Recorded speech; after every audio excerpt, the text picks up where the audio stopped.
करना क्या चाहिए एक निवेशक को जिनका पोर्टफोलियो पहले से बना हुआ है, जो उम्मीद कर रहे थे कि आगे समय अच्छा चलेगा तो फिर उनके पोर्टफोलियो में वृद्धि होगी?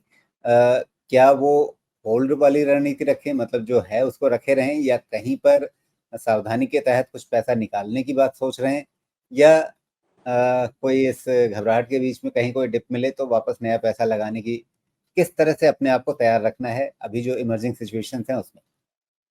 सो आई थिंक रियली अगर आपको गिरावट मिलती है तो उसमें ज़रूर बाय करना चाहिए, क्योंकि जिस तरह की हमने गिरावट देखी थी अप्रैल कितनी में। गिरावट?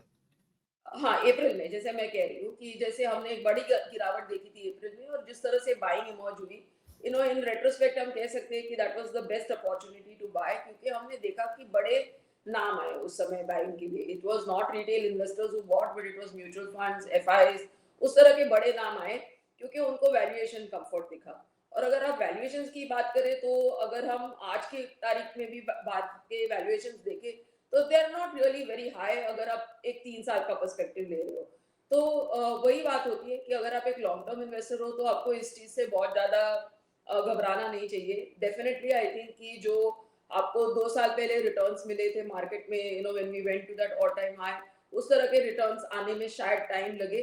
लेकिन अगर आप एक 3 साल का इन्वेस्टमेंट होराइज़न रख सकते हैं, और जिस तरह के अब अभी हमारे अर्निंग्स आ रहे हैं, जिस तरह की ग्रोथ आ रही है, तो उस लिहाज से Indian markets are not expensive by any long shot.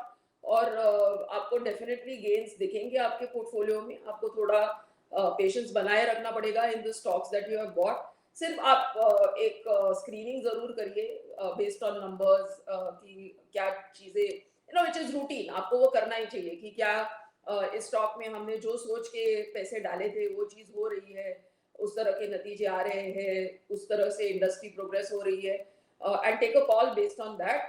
And definitely, I think when you get dips, you need to deploy additional funds. And yes, and I think keep your buying list ready.